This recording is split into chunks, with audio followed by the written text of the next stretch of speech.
This is a story for the heart that finds its home in the quiet spaces, in the steady presence of another, in the solace of a shared silence. It is not a tale of grand rescues, but of the slow, deliberate mending of a life, one carefully offered gesture at a time. For love, in its truest form, is not a shield against the world, but the quiet, certain knowledge that you no longer have to face it alone. The rhythm of Silas's life was hammered out in iron and silence. From the pre-dawn glow until the last light faded from the sky, the clang of his hammer on the anvil was the only real conversation he held. His smithy, at the edge of the small frontier town of redemption, was a place of fire and force, of sweat and singular focus. His home, the small house attached to it, was its opposite, a place of quiet order, of floors swept clean and blankets folded just so. It was a silence born of loss, a meticulous routine built as a bulwark against the gaping emptiness his wife's passing had left 2 years ago. Every line and corner of the house was a testament to his loneliness. He cooked for two, his movements economical and precise. He mended his own shirts, his large, calloused fingers clumsy with the needle. He moved through the rooms with the stoic competence of a man who expects nothing and asks for less. His daughter, Beatrice, was the one flicker of warmth in his solitary world. At 6 years old, she was a quiet, watchful child with her mother's serious eyes. He would carve small wooden animals for her, leaving them on her pillow for her to find in the morning. He would listen to her breathe in the dark, a protector standing guard over a life far more precious than his own. But a chasm of silence lay between them that he did not know how to cross. He could shoe a horse and forge a plowshare, but he could not braid his daughter's hair. He could guard her from any worldly harm, but he could not soothe the sorrow that sometimes clouded her young face. Each night he would lie in his bed, the space beside him a cold and vast emptiness, and the hush of the house would press in on him, a physical weight on his chest. It was a house too silent, a life made for one, and the ache of it was a constant, low burn in the furnace of his heart. Elara arrived in redemption on the late afternoon stage, cloaked in dust and a weariness that went bone deep. She carried a single worn carpet bag that held all that was left of her former life. She was a survivor, fleeing not from the law, but from the gilded cage of her family's expectations and the entitled man they had chosen for her. Mr. Ashworth was a predator of a different sort. He did not stalk his prey in the wilderness, but in drawing rooms and with signed contracts, his possessiveness a silken cord that threatened to strangle her. Her flight was a desperate bid for a life of her own making, a life where safety came with dignity, and respect was not a currency to be earned. She had enough money for a room for a few nights, enough to find her footing. But the town was bustling, every room at the boarding house taken by men in town for a land auction. The proprietor, a harried but kind woman, saw the quiet desperation in Elara's eyes. "The blacksmith Silas Thorne?" she suggested, lowering her voice. "A good man, a widower. His wife used to keep a room for travelers. He might, for a night." The thought of seeking shelter from a strange man sent a familiar tremor of fear through her. But the alternative was a night on the street. Her pride, the very thing that had driven her this far, now demanded she swallow it. She found him at the forge, the firelight casting his tall, stoic frame in stark relief. He listened to her request, his gaze direct and unnervingly perceptive. He spoke little, but she could see him weighing her story, seeing the truth of her predicament in the exhausted lines of her face. A practical arrangement was made a single night's lodging in exchange for the last of her coins. As he led her into the quiet, orderly house, a small girl with wide, solemn eyes peeked out from behind his legs. He showed Elara to a small, clean room under the eaves. It was clear no one had stayed in it for a long time. She set down her bag, her mind already racing toward the dawn, toward her next move. She planned to be gone before he or the child even woke. But as she turned from the doorway, The little girl stepped forward. "Will you be here when I wake up?" The question was a whisper, fragile and achingly hopeful. It sliced through Elara's carefully constructed defenses, striking a place of profound empathy within her. She looked from the child's yearning face to the silent, watchful man in the hall. In that moment, this simple, practical arrangement became something more. A single night was no longer enough. The first morning was a negotiation of spaces, a careful dance in the quiet house. Elara rose early, her instinct for self-preservation demanding she prove her worth, prove she was not a burden. She found Silas in the kitchen, a pot of coffee already brewing, its rich scent a small comfort. He wordlessly poured a second cup and pushed it across the table toward her, an unspoken welcome. The gesture was small, but in the vast silence of the house it felt significant. She noticed a small tear in Beatrice's worn pinafore, laid out for the day. Retrieving her own small sewing kit, she mended it with the neat, almost invisible stitches of a practiced hand. Later, when Silas came in from the forge for his midday meal, he picked up the mended garment. He said nothing, but ran his thumb over the fine seam, his expression thoughtful. He was a man who understood skilled work, and he recognized it in her hands. Their days settled into a new rhythm, dictated by the clang of the hammer from the forge and the quiet domesticity within the house. Elara took over the cooking and cleaning, her competence a quiet answer to his provision. Trust was not spoken of. It was built, block by block, in these small, repeated gestures. He began leaving a piece of wood and his carving knife on the kitchen table in the evenings. She began leaving a plate of food to warm for him by the hearth. He never entered a room she was in without a soft knock on the doorframe first, a clear signal of respect for her presence and her privacy. For a woman who had spent her life navigating the subtle coercions and assumed permissions of men, this deliberate asking, this constant ceding of space was a revelation. Her hypervigilance began to soften. The tightness in her shoulders eased. She found herself watching him as he worked, the focused power in his arms, the precision of his movements. She began to see that his stoicism was not a lack of feeling, but a deep, contained well of it. His honor was not a show for the world, but the very core of his being. And in the quiet safety of his home, her long-held guardedness began its slow, tentative shift into a strange and unfamiliar yearning. The house, once a bastion of silence and solitude, began to fill with new sounds. The soft murmur of Elara's voice as she helped Beatrice sound out words from a primer.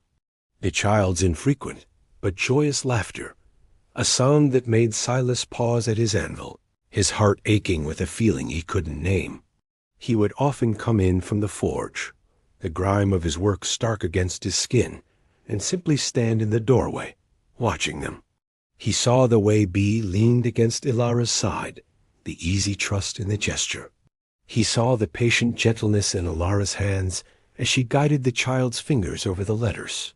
He was witnessing a warmth seeping back into the cold corners of his life, a light being rekindled by a woman he barely knew, and he was overwhelmed by a gratitude so fierce it left him speechless.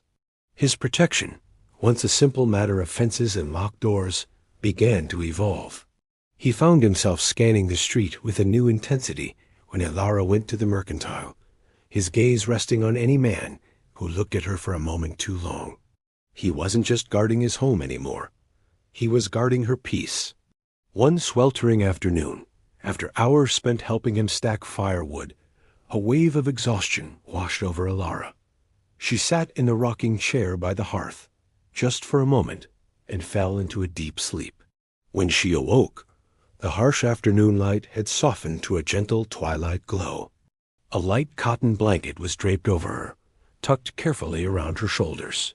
The heat of the day had broken, and a cool breeze drifted through the open window.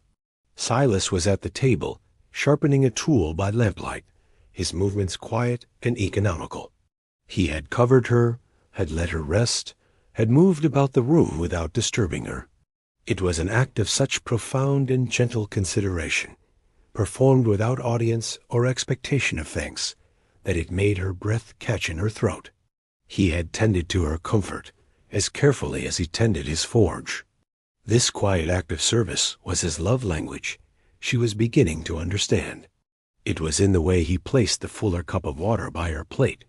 The way he ensured the path to the well was always clear of stones. He was a man whose gentleness was not in his words, but in the deliberate, careful placement of his hands. And she, who had always been so fiercely self-reliant, felt the first dangerous flicker of a desire to lean into that strength, to rest in the shelter of his care. The summer heat finally broke under the weight of a torrential thunderstorm. Rain fell in solid, gray sheets, and thunder cannonaded through the valley, shaking the small house to its timbers. A sharp, terrified cry from Beatrice's room cut through the din. Before Elara could move, Silas was already on his feet, his powerful strides eating up the short distance down the hall. She followed, her heart clenching in sympathy for the frightened child. She found Bee clinging to her father, her small body racked with sobs as lightning bleached the room white. Silas held her tight, his large hand stroking her back, but his quiet, stoic presence was no match for the primal terror the storm had unleashed. He could protect her from any tangible threat, but he didn't have the words to fight the monsters in the sky. Elara knelt beside the bed. "Bee," she said softly, her voice a calm anchor in the tempest. She began to tell a story, a simple fable about a brave little firefly who used the flashes of lightning to find his way home. Silas fell silent, watching in something like awe as Elara's steady, gentle voice wove a spell of comfort that his own love, for all its depth, could not conjure. He watched as his daughter's sobs quieted, her breathing evening out as she succumbed to the story's magic in the exhaustion of her fear. She fell asleep nestled between them, one small hand clutching Elara's fingers. The storm outside had passed, leaving behind a steady, rhythmic drumming of rain on the roof. The air in the small room was thick with a new, potent intimacy. Elias looked at Elara over his sleeping daughter, his gaze raw with an unguarded vulnerability.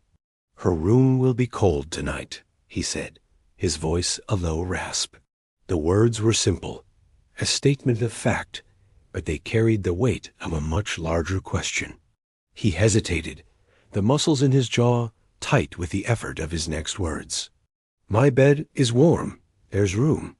His eyes held hers, making it clear this was an offer of comfort, not a proposition. "I will place a bolster between us. I will not cross it." He was offering her warmth, shelter, and a profound measure of his respect, placing all the power of the decision squarely in her hands. The survivor in her recognized the sanctity of the boundary he was offering. The woman she was becoming recognized the loneliness in his eyes. In the quiet of the rain-soaked night, she made a choice. "Yes," she whispered. He carried Bee to his room, a larger space, as spare and meticulously kept as the rest of the house. He laid his daughter on the far side of the wide mattress, and as promised, placed a long, firm bolster down the precise center.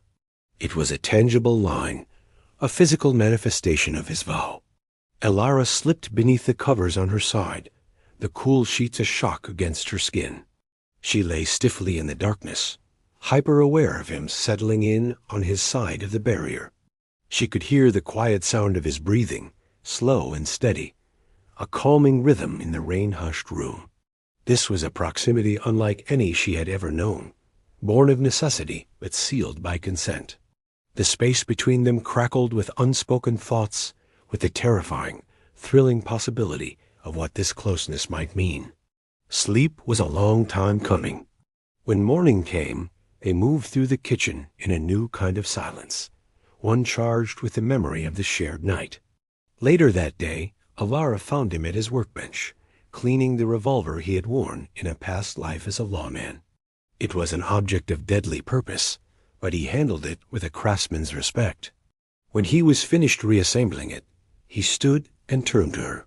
He held the weapon out, grip first, the barrel pointed safely toward the ground. He didn't speak a word, but his eyes said everything. He was giving her his trust. He was handing her the means of his own defense, and in doing so, making himself vulnerable to her.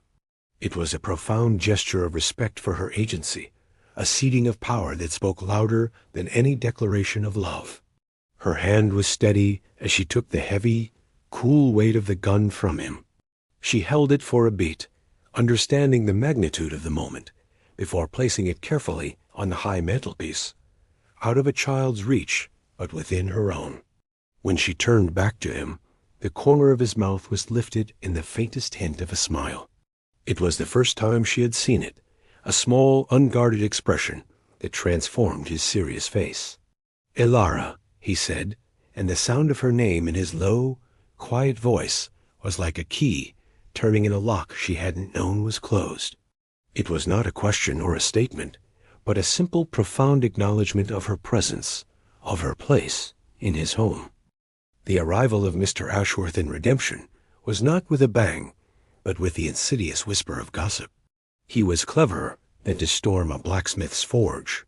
He took the finest room at the hotel, bought rounds of drinks at the saloon, and began to spin his tale. He was a picture of refined respectability, a concerned fiancé searching for his beloved, who, in a state of confusion and female hysteria, had run away. He produced letters, spoke of their shared future, and painted a picture of Elara as a fragile, misguided creature in the clutches of a rough, opportunistic widower. Redemption was a small town, and the poison of his story spread quickly. The gazes that had been friendly and respectful now turned suspicious. The woman who had earned her place through quiet competence was now the subject of scandalous speculation. The social pressure was a vice, squeezing the air from Elara's lungs. The fragile sense of safety she had built began to crumble. The haunted look returned to her eyes as she moved through her days with a tense, coiled watchfulness. Silas noticed immediately. He saw the way she flinched when the mercantile owner addressed her coolly, the way she no longer hummed while she worked. He saw the return of the survivor, the woman who had first walked into his forge, and a cold, protective fury began to build in his chest. He knew he could not fight this battle for her with his fists or his gun. This was a different kind of threat, one that had to be met with a different kind of strength. He had to give her the space and the safety to fight it for herself. He waited, his patience a palpable force. He watched her, his gaze a silent promise of support. He was no longer just scanning for threats from the outside.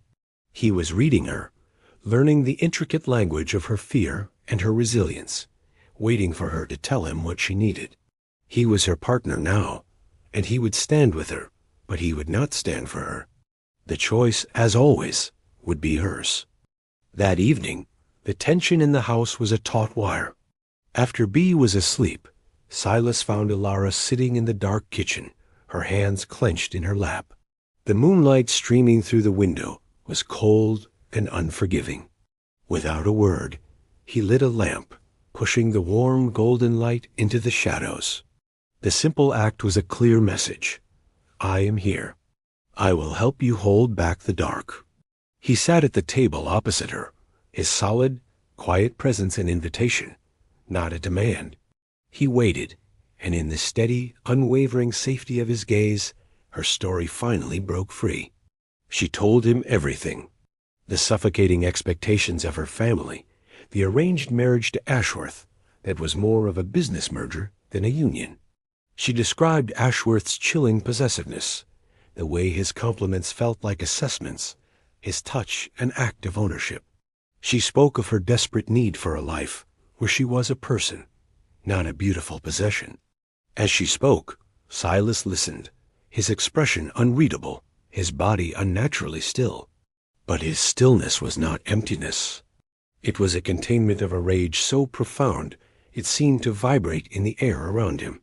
When her voice trailed off into a raw, ragged whisper, he did not offer platitudes or promises of violence. He met her vulnerability with his own. He spoke of his wife's death, not the sickness itself, but the crushing silence that followed. He confessed his own deep loneliness, the fear that he was failing his daughter, that the quiet of his life was a kind of slow death. He was showing her his own scars, trusting her with the fragile, broken pieces of his own past. The last wall between them dissolved into the warm lamplight. Then he looked at her, his eyes clear and direct. "Mr. Ashworth has no rights here," he said, the words a solemn vow. "This is your home. You are safe." He paused, his next words the fulcrum on which their entire future balanced. "You can stay. If you want to stay." The choice, as always, was hers.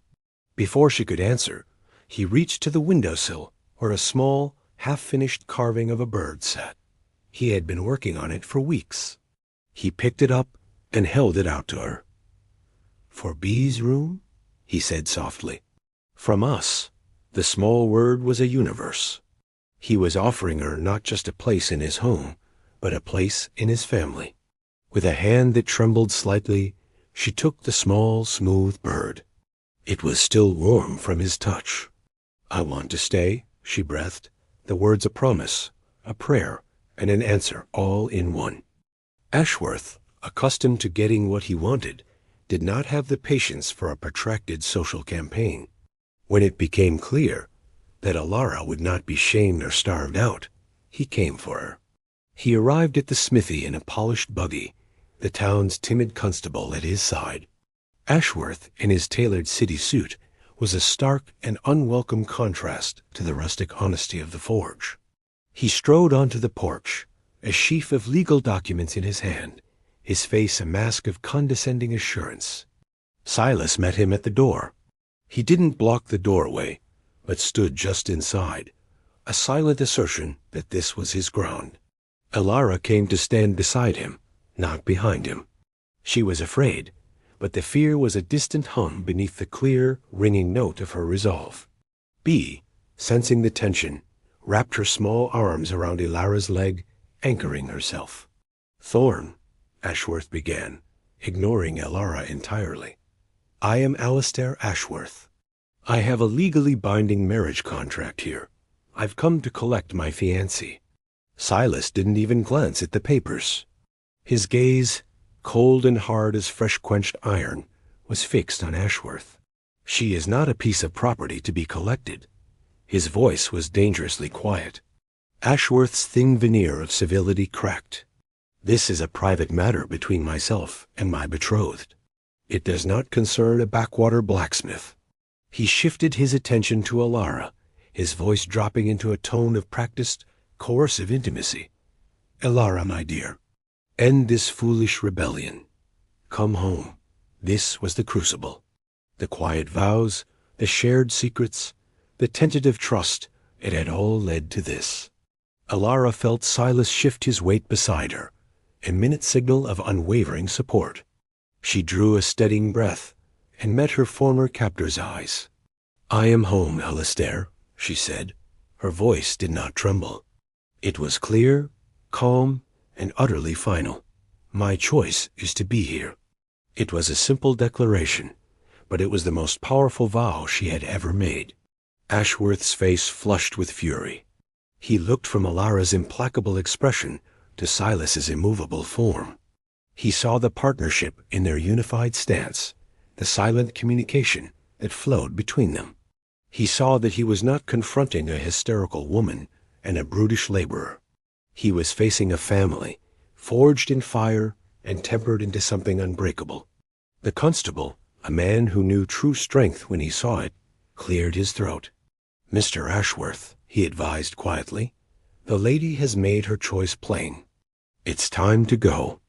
Defeated not by force, but by the quiet power of their bond, Ashworth turned.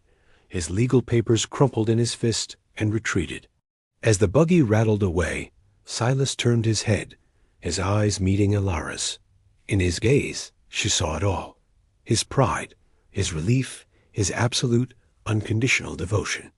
They had not won a fight. They had affirmed a choice. The confrontation left a ringing silence in its wake. The immediate threat was gone, but the emotional storm it had churned up still raged within them. They retreated to the kitchen, their shared sanctuary, the air still humming with unspoken words. The afternoon sun cast long shadows across the floorboards. Elara, needing the anchor of a familiar task, began to prepare their evening meal, but her hands shook with the lingering adrenaline. As she reached for the inkwell on a high shelf to write a list for the mercantile, her unsteady hand knocked it over. Dark blue ink spilled across the scrubbed pine of the table and splashed onto her hands, staining her fingers. A small, frustrated cry escaped her lips. It wasn't the ink. It was everything. Before the sound had faded, Silas was there. He took her hands in his touch infinitely gentle.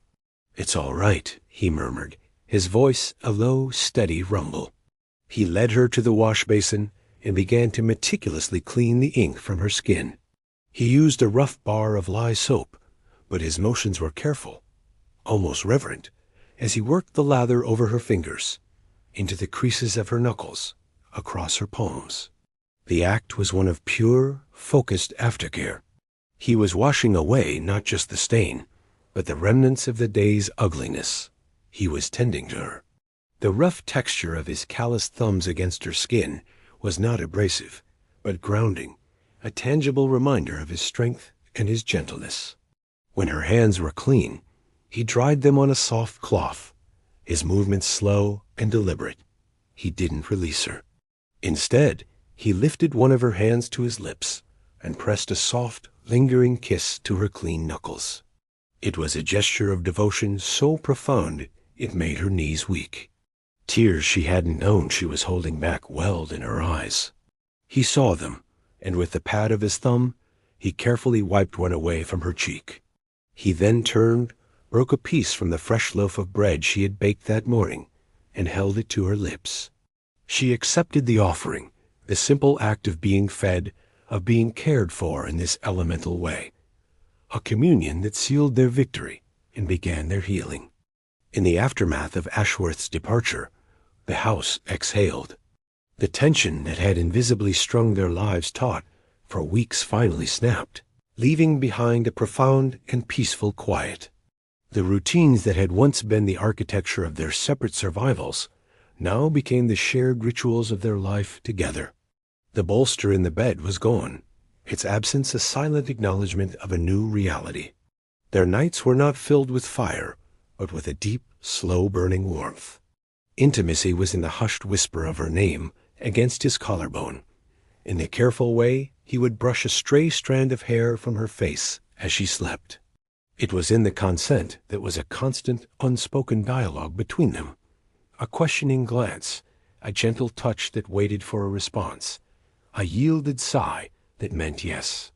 Desire lived in these quiet moments, in the sheer, unadorned tenderness of being truly seen and completely safe. His touch, once so deliberate and careful, was now familiar, mapping the lines of her body with a reverence that made her feel cherished. Her touch, in turn, soothed the hard edges of his grief, her presence a balm on the old, raw wounds of his loneliness. He learned the cadence of her moods as intimately as he knew the properties of iron. He could see a storm of worry brewing in her eyes and know to offer a cup of tea and the solace of his silent presence. His protective instincts, once focused on the world outside their door, now turned inward. He guarded her peace, her joy, her right to a life of her own choosing. She, in turn, became the keeper of their home's gentle warmth. She coaxed laughter from his quiet daughter, and on rare, surprising occasions from him. She filled the house with the scent of baking bread and drying herbs, weaving her own strength and resilience into the very fabric of their lives. They were two solitary souls who had, through a series of small, careful gestures, built a home in each other. They were mending what had been broken, not by trying to forget the past, but by building a future so strong and so true that the shadows could no longer find purchase. The season turned, the searing heat of summer mellowing into the golden light of autumn. The world felt settled, and so did they. One afternoon, Elara was sitting on the porch steps, mending one of Silas's work shirts. The stitches were small and even, a line of careful, quiet devotion. Bee was in the yard, chasing the falling leaves, her laughter carried on the crisp air. The scene was one of such profound, ordinary happiness that it brought a lump to Elara's throat. Silas came out of the forge, wiping the sweat from his brow with the back of his arm. He paused, his gaze taking in the picture they made, the woman he loved, the child he adored, bathed in the gentle light of a perfect day. A look of deep, settled contentment softened the stoic lines of his face. He came and sat on the step beside Elara, their knees brushing. He didn't speak for a long moment, simply sharing the quiet peace of the afternoon. Then he reached into his pocket and pulled something out. It was a simple, hand-forged nail, its head hammered flat, and its body twisted into an elegant, looping shape that suggested a heart. It was still warm from the forge. He held it out to her on his open, soot-stained palm. "Every beam in this house is held together by a nail," he said, his voice a low, gravelly rumble. "I forged this one to hold the house together." He looked from the nail to her, his eyes full of a love that needed no grand pronouncements. "You are what holds this house together, Elara." It was not a question. It was a statement of fact, the plainest and most beautiful vow she had ever heard. It was the promise of a shared future, of a named home, of a found family, all symbolized in a piece of humble, fire-shaped iron. Tears streamed down her face as she took the nail from his hand. It was heavy, solid, real. It was everything. She curled her fingers around it, the warmth seeping into her skin. Bee, her leaf-chasing done, ran to them and squeezed in between them, wrapping her arms around both their necks. As Silas put his arm around Elara, pulling her and his daughter into his strength, she leaned her head against his shoulder. The last of her fear, the last echo of the running, finally fell away. She was not just safe. She was home.